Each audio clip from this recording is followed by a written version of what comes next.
Soltos e soltas, bem-vindos. É com muita alegria que eu trago de volta para o canal Desirê Cassado, psicóloga, especialista em terapia contextual e mestre em psicologia experimental, para ajudar a gente a responder uma das questões de US$ 1 milhão dos solteiros, que é: até quando vale a pena insistir? É melhor ficar mais um pouquinho ou é melhor partir? Desirê, muito obrigada por estar aqui com a gente para tentar desdar esse nó e ajudar a gente a achar caminhos para responder essa pergunta. Nossa, é uma pergunta tão complexa, tão enorme, né? Tão difícil, tão pessoal também, tão particular. Eu acho que, por um lado, a gente vê que as relações andam cada vez mais descartáveis, então, no primeiro desentendimento, as pessoas já desistem, pulam para o próximo crush.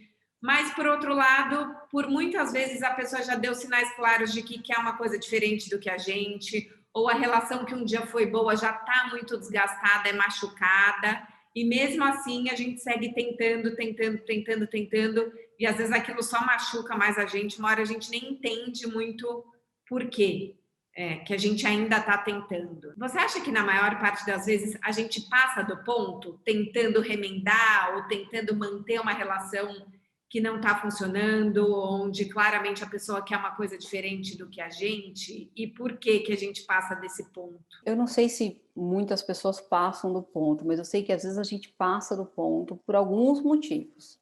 Um dos motivos é que é possível que a gente esteja em dúvida em relação a relações que não são totalmente ruins, né? Então, às vezes a gente está em dúvida sobre uma relação, e estar em dúvida é um sinal de que essa relação tem lados positivos e lados negativos. Nem tudo é tão bom, nem tudo é tão ruim. E aí a gente fica em dúvida, né? Será que o que eu estou sentindo realmente diz tudo sobre essa relação? E às vezes não, né? Porque as relações, as pessoas, elas são ambivalentes, elas são ambíguas, a gente tem lados, né? Então, nenhuma relação ela é perfeita. Eu costumo dizer que as relações são como um cobertor curto demais.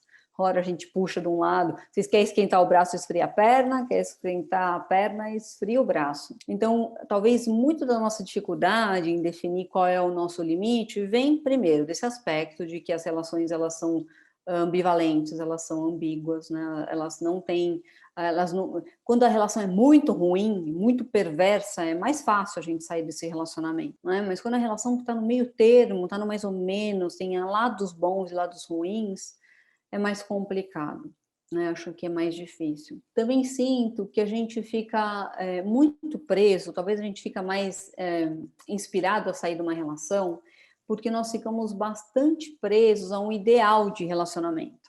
Então, temo que muitas vezes, grande parte da nossa insatisfação, uma parte da nossa insatisfação nos relacionamentos, tem a ver com o lugar onde a gente coloca o outro. Nós vivemos num momento romântico na nossa história. Isso significa dizer que o outro preenche um lugar importante. A gente tem expectativas grandes em relação aos relacionamentos. No passado, os relacionamentos não tinham nada a ver com amor, Carol. Relacionamento tinha a ver com dinheiro, com posse, com terras, com ter filhos, com esses filhos herdarem esse dinheiro, com reinados. Então, os relacionamentos eles eram arranjados, os relacionamentos tinham outra função que não tinha nada a ver com ser feliz, com ter uma boa vida sexual, com ter prazer em estar em casa. No máximo, a gente esperava É um que contrato social, né? um contrato, e a sua expectativa sobre o relacionamento era que, bem, seria muito bom se houvesse algum tipo de gentileza nessa relação, cordialidade. Se houver isso, está muito bom. Agora, hoje, o que a gente espera de uma relação é muita coisa. A gente coloca essa outra pessoa, como um ideal romântico, como uma pessoa responsável pela nossa felicidade como um todo. É como se toda a nossa vida girasse ao redor do sucesso dessa relação. Então, é como se tudo que a gente precisa da vida e dos outros, a gente depositasse no indivíduo só. Então, essa pessoa agora não precisa ser uma pessoa que é cordial com a gente, ela precisa ser uma pessoa que nos ama, que faz a gente sentir tesão, que é boa de viajar, que é boa para conversar, que lida com o dinheiro da mesma forma que a gente, que tem os mesmos valores que nós, que é vegetariano como nós somos, que sabe, que arruma a casa do jeito que a gente gosta, que que dorme no mesmo horário que nós, que gosta dos mesmos programas, escuta as mesmas músicas, tem o mesmo posicionamento em relação ao trabalho, à política, ao dinheiro, a filhos, a família. Então, é difícil, né? A gente tem um ideal sobre o outro que ultrapassa muitos limites do possível. Tenho a experiência de encontrar muitas pessoas muito insatisfeitas com o relacionamento, mas que ficariam insatisfeitas de qualquer forma. Se você trocasse a pessoa, desse mais 5 anos de relação ali, confinados num apartamento de 30 metros quadrados, numa pandemia de 2 anos, também estariam insatisfeitos, porque o cotidiano do relacionamento, ele é muito chato. O cotidiano do relacionamento envolve tirar lixo, pagar conta, dividir restaurante, envolve dormir, acordar com mal-estar, enfim, é chato. Soltos e soltas, vocês também ficam na dúvida se vale a pena insistir, se é apego, se é ansiedade, se inscreve no canal, ativa as notificações, que 3 vezes por semana a gente volta com entrevistas maravilhosas como essas. E te ouvindo falar, me vem muito uma coisa de que às vezes a gente está tentando manter a relação, mas é uma falsa tentativa, porque assim, é uma tentativa muito condicionada. Que é isso, as pessoas falam, não, eu quero continuar esse casamento, eu quero continuar esse namoro, desde que a pessoa mude isso daqui, desde que ela seja mais ambiciosa, desde que ela passe a demonstrar mais carinho. E às vezes são coisas que são traços da personalidade da outra pessoa que não é justo a gente pedir para ela mudar, né? Então, assim, é claro que um relacionamento é construção e concessão, mas como é que a gente identifica o limite entre o diálogo e esses ajustes e expectativas irreais, que é o que você colocou, porque acho que é quando a gente percebe que o que eu quero, talvez essa pessoa não possa me dar, ou esse é um movimento que ela só vai mudar na vida dela quando ela quiser, isso não tem nada a ver comigo, eu posso tomar a decisão de partir sem me sentir uma vítima das circunstâncias, ao invés de falar, não, mas eu estou tentando, eu só queria essa lista toda. Eu acho que esse é um conceito um pouco pessimista sobre o amor, assim, um pouco realista demais. Acho que as pessoas ficam um pouco chateadas quando elas se deparam com a realidade do amor, né? Que o amor ele é limitado, os relacionamentos são limitados, que as pessoas são imperfeitas, com certeza elas são imperfeitas, que as pessoas têm problemas que talvez elas carreguem para a vida toda. Então, acho que tem uma questão que é essa renúncia ao perfeccionismo, né? E a necessidade de buscar outras fontes de satisfação, né, na vida. Então, se essa pessoa não é a melhor pessoa para se viajar, quem pode viajar com você? Se essa pessoa não é a melhor pessoa para dividir as contas, como é que você pode lidar com as suas contas? Então, tem esses aspectos também do ultra-perfeccionismo nos relacionamentos românticos e esse romantismo como um inimigo do amor. O Alain de Botton fala muito sobre isso, como que o romantismo ele acaba prejudicando o amor, porque ele cria uma série de expectativas que são irreais, são muito difíceis ou impossíveis de serem alcançadas. É impossível você sentir desejo por uma pessoa que você vê todos os dias durante 20 anos da mesma forma como você sente desejo por um desconhecido. Da mesma forma como você sente desejo por alguém que você acabou de encontrar ou alguém com quem você tem uma relação instável, por exemplo. No final, a gente tem que fazer uma certa escolha. Bauman também já falava, se a gente escolhe um relacionamento, a gente também está escolhendo um certo tédio, uma certa monotonia e uma certa segurança. Se a gente escolhe a aventura e paixões avassaladoras, a gente também está escolhendo a insegurança e o medo. E nenhuma dessas escolhas ela é totalmente ruim, mas todas elas têm vantagens e desvantagens. A gente precisa, de fato, assumir a nossa escolha dentro de uma relação. E aí eu queria fazer uma provocação para a gente olhar para um outro lado, né? Que eu acho que muitas vezes o amor romântico e o perfeccionismo impedem que a gente desenvolva a relação, mas como a gente encontra o limite entre resiliência e submissão? Porque eu vejo que, assim, também muitas vezes as pessoas acabam fazendo concessões, esforços em nome desse amor e até se sentem mais nobres. Então, assim, nesse mundo onde é todo mundo autocentrado, intransigente, eu não, eu estou abrindo mão em nome da relação, eu não estou fazendo o que eu gostaria em nome desse amor, desse casamento. mas de repente essas concessões, esses esforços mais desgastam do que constroem. Como é que a gente identifica essa diferença entre resiliência e submissão numa relação? Eu acho super complicado isso, né? Porque nós temos, se por um lado a gente tem o perfeccionismo e o romantismo, né? E as pessoas pulando de relações em relações quando elas encontram algum defeito, né? Então elas têm essa rigidez sobre o que elas podem esperar do outro. Também vejo pessoas insistindo em relacionamentos que você sabe, ou que tem todas as características de que não fazem bem para aquela pessoa. Né? Então, é uma super preocupação imaginar que existem pessoas por aí que estão vivendo relacionamentos que já não fazem bem. E não só não fazem bem imediatamente, assim, de não gera bem-estar agora, né, quando você fica junto, mas não fazem bem a longo prazo, que trazem prejuízos para a vida pessoal, para a vida profissional, para a vida amorosa, para a vida afetiva, para a vida familiar, para a vida como mãe, como pai. Então, eu acho importante a gente começar, as pessoas que estão nessa situação precisam saber aonde que o calo aperta, sabe? Porque, assim, toda relação tem um problema. Agora, com qual problema você está disposto a lidar? Qual problema não vai te afundar, não vai te afogar, não vai tornar você uma pessoa que você não é? Não vai te colocar em um lugar que, quando você olhar para trás, você vai se arrepender de ter estado tanto tempo. Né? A gente também precisa fazer escolhas nas nossas relações que têm a ver com os nossos valores, com os nossos ideais, com os nossos propósitos. A gente precisa, quando a gente está numa relação, dar de presente para o nosso eu do futuro alguma coisa. Então, se o seu eu do futuro olha para trás e vê alguma coisa que ele não gosta, uma forma de viver que te traz mais prejuízos a longo prazo do que qualquer outra coisa, talvez é importante repensar. E dentro desse lugar, acho muito importante, Carol, a gente falar de mulheres que vivem situações de abuso. Sim. Porque, principalmente nesse momento, sabe? A gente sabe que muitas mulheres estão confinadas em relacionamentos abusivos nesse momento.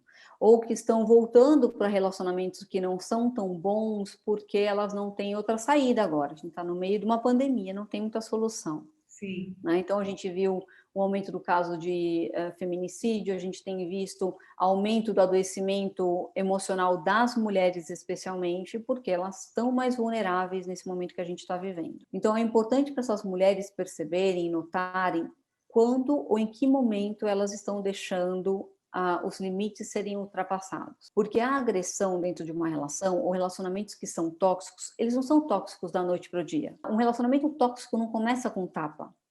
Ele começa com uma flor, né? Com duas flores, com mais flores, com coisas incríveis, com momentos de profunda conexão. E aos poucos eles vão se tornando tóxicos. Então, a grande preocupação é que existem mulheres, e eu falo das mulheres, porque as mulheres, quando elas estão num relacionamento tóxico, elas correm risco de vida.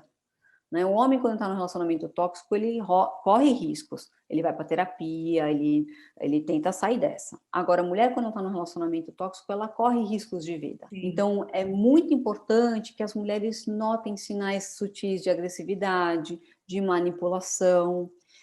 Às vezes, a mulher precisa muito de pessoas que estão do lado de fora da relação para falarem para ela que o que elas estão vendo parece algo que passou dos limites. Porque te ouvindo falar, eu até penso, e acho que eu vivi uma relação assim, que no fim, a hora que acabou, eu fui ver o quão tóxica ela foi, que assim, na tentativa de resgatar ou de manter a relação, você começa a pedir desculpas por coisas que você nem queria pedir desculpa, a engolir maus tratos que você não deveria engolir, e de repente é como se você, de certa forma, autorizasse o outro a te tratar cada vez pior, porque você está dando razão, né? Eu lembro que esse namorado, na época, ele falava assim para mim, mas o que é inadmissível para você numa relação? Porque para ele, tudo que eu fazia era inadmissível. E eu tinha tanto medo de perder esse homem, que eu nem queria me fazer essa pergunta. Para mim, inadmissível era estar sem ele.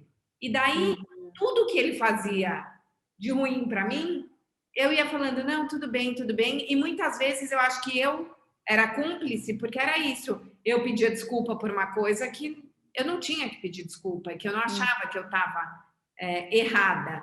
Como é que a gente freia esse processo autodestrutivo de estar nesse lugar só para manter essa relação e que no fim vai só fazer a pessoa pisar mais na gente. A gente não freia sozinha, sabe, Carol? Eu também vejo muitas mulheres sobreviventes de relacionamentos tóxicos se sentindo culpadas por terem estado nesse lugar tanto tempo. E eu não quero ser uma pessoa que contribua ainda mais para essa culpa. Uhum. Porque a mulher, ela pode se, a mulher, o homem, as pessoas podem se colocar em situações de coerção sem se dar conta.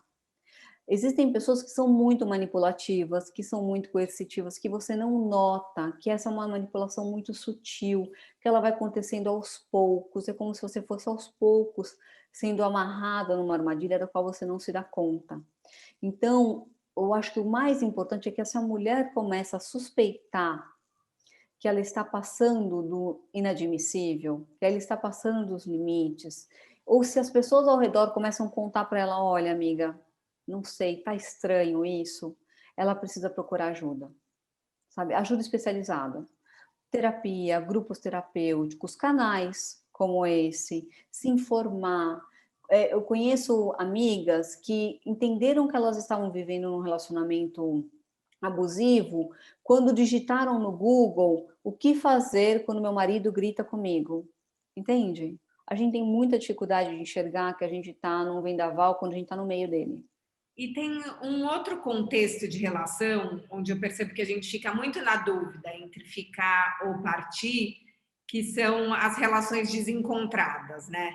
Que é aqui no canal a gente recebe muita história de amores que poderiam ter sido, e a gente até fez um curso de como mudar os padrões nas relações amorosas, e uma das aulas que teve maior identificação foi a aula do autoengano. A gente tem um vídeo também sobre parar de banquetizar migalhas.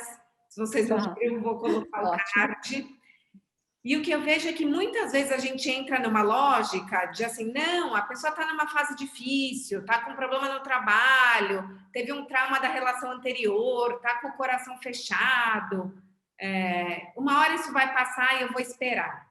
Como é que a gente identifica que talvez não seja só uma fase e que seja a hora da gente sair e essa dinâmica não vai mudar? Ou pode ser que às vezes seja só a nossa ansiedade e a gente vai ter que entender que eu tenho que regular a minha ansiedade, né? Como sacar isso de quando é ansiedade e quando é auto-engano?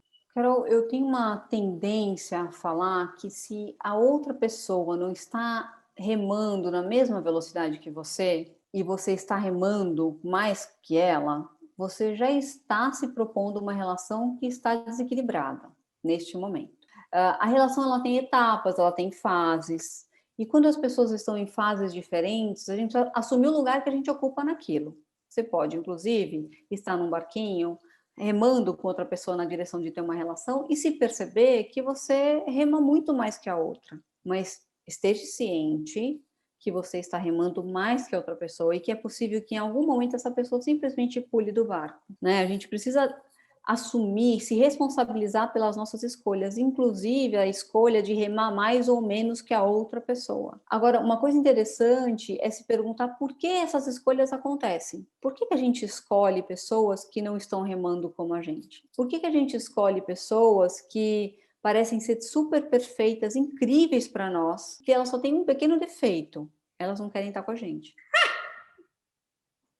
E até mesmo nos casos que a gente falou das relações desgastadas e abusivas, às vezes começou ótimo, mas agora Sim. ela não quer mais, né? Ela não quer mais. Então, eu temo que a gente sofra de duas questões. Primeiro, do perfeccionismo. Então, a gente elegeu aquela pessoa e é aquela pessoa. Independente do que ela queira, vai ser aquela pessoa. A gente vai remar, a gente vai lutar, a gente vai fazer acontecer e vai ser aquela pessoa, a gente vai colocar aquela pessoa no lugar que a gente reservou para ela na nossa vida, independente do que ela queira. Então, isso é uma rigidez que traz muito sofrimento. A outra questão é quando a gente está numa relação e a outra pessoa parou de remar e a gente tentou. Então, muitas vezes o que a gente está tentando não é só não nos separar da outra pessoa, mas é não sentir todo o sofrimento que vai vir com essa separação. Então, eu entendo, a gente é muito dolorido se separar de alguém que você ama. É muito dolorido renunciar, falar, chega, eu largo meu remo, eu não consigo mais. Então, a gente precisa ponderar o que nos faz sofrer mais. Será que nos faz sofrer mais ficar numa relação que tem um pouquinho, tem migalhinhas, e a gente se alimenta faz banquete com essas migalhas, como você falou? Ou dói mais ver essa pessoa indo embora, ficar um tempo sofrendo, carregando nosso coração partido, e aí então cultivar e conquistar uma relação com uma pessoa que vai ser obviamente muito imperfeita, porque todas são, mas que tope o desafio de construir com a gente uma relação que seja equilibrada. Até muitas pessoas escreveram no post de o que dói mais no término, é abrir mão dos planos, dos sonhos, do que poderia ter sido. E eu entrevistei a Natália Timmerman, que é uma escritora e psiquiatra, que fez um livro que chama Copo Vazio. Se vocês não viram a entrevista, vou por aqui também. Que é exatamente sobre uma mulher que não consegue desapegar desse fantasma do ex por todos os planos que eles poderiam ter construído, né? Eu acho que, além do luto da relação, a gente tem que fazer esse luto desses sonhos e dos planos conjuntos. É super dolorido, é muito dolorido. E talvez o caminho para isso seja viver esta relação. Então, assim, enquanto você vive essa relação, viva ela, saboreie, deguste, desfrute dela, porque se você desfrutar e perceber e sentir tempo suficiente a relação que está acontecendo nesse exato momento, é possível que você sinta o amargor dela, entende? Se você se descola dos planos, dos projetos, da história do passado, da história do futuro que você construiu e fica com a relação, você também vai ficar com o vazio, com o silêncio, com o mal-estar, com o desgosto, que acontecem no presente. E é possível que esse mal-estar do presente fique tão evidente a ponto que você tenha um pouco mais de clareza de que aquilo que você está vivendo agora não faz mais sentido. E Desirê, você acha que vale a gente fazer esse exercício de colocar no papel mesmo, assim, o que é inadmissível para mim, o que eu espero, o que eu posso aceitar e o que eu não posso aceitar? Para me ajudar até a ter essas papilas gustativas, para entender o que é amargo demais? Sensacional. Acho que esse exercício ele pode nos dar um pouco de perspectiva, né? Se a gente olhar para o papel e falar, puxa, o que eu com 15 anos não aceitaria? O que eu com 20 anos não aceitaria? O que eu com 40 anos? O que eu com 60? O que eu do futuro não aceitaria? Se a gente colocar isso no papel, é possível que a gente consiga se olhar de fora um pouco. Olhar para essa pessoa que agora no presente pode estar aceitando coisas que são inadmissíveis. Então, colocar no papel é uma forma de trazer a consciência. Se isso é suficiente, Carol, não sei. Acho que isso é um primeiro passo para você olhar, para você ter mais clareza, para você ter palavras para descrever o seu desconforto. E talvez você precisa se fortalecer para realmente fazer esse rompimento. Talvez numa terapia, talvez se informando, talvez com amigas. Enfim, buscando mais informações e mais fortalecimento pessoal para, de fato, tomar uma decisão. E entender que acho que mesmo a dor, se você decidir partir, você vai ter que viver essa dor, vai viver esse luto, mas a morte de quem você era naquela relação não é a sua morte, né? Então, acho que é muito importante a gente também ter a disciplina de alimentar os nossos outros vínculos de afeto e os nossos outros interesses, para não ficar aquela coisa de a hora que a pessoa vai, a gente cai porque ela era o nosso único apoio. Sensacional, Carol, super importante, né? A gente precisa ter a disciplina para cultivar um jardim lindo. Se o nosso jardim só tem uma roseira, só tem uma flor, se essa flor morrer, a gente vive no deserto, né? Então, o nosso jardim ele precisa estar bem florido, de muitos interesses de pessoas, de vontades, de sonhos, de projetos, de planos que incluem, mas que não se limitam a um indivíduo. Maravilhoso. Muito, muito obrigada, Desirê. Eu que agradeço. Carol, posso falar da escola? Claro! Na The School of Life, nós temos 3 aulas sobre relacionamento que acho que completam um pouco tudo isso que a gente falou aqui. Uma aula é como encontrar o amor, a outra é como fazer o amor durar e a última é ficar ou partir. E eu sei que esses temas, eles se amarram, sabe? Em tudo que você está falando aqui. E nessas aulas as Já vou pessoas... me inscrever, Desirê. Elas têm a oportunidade de conversar entre si, de falar, de refletir, de fazer reflexões pessoais, de escrever, de colocar no papel isso tudo que a gente está falando, sabe? Então, Sim, acho super maravilhoso. interessante. Então, gente, vamos aprofundar. Vou colocar também o link das aulas na descrição do vídeo, para a gente poder trocar, esmiuçar essas perguntas e achar caminhos possíveis para os nossos amores. Obrigada, Desirê. Eu que agradeço, Carol. Foi um prazer.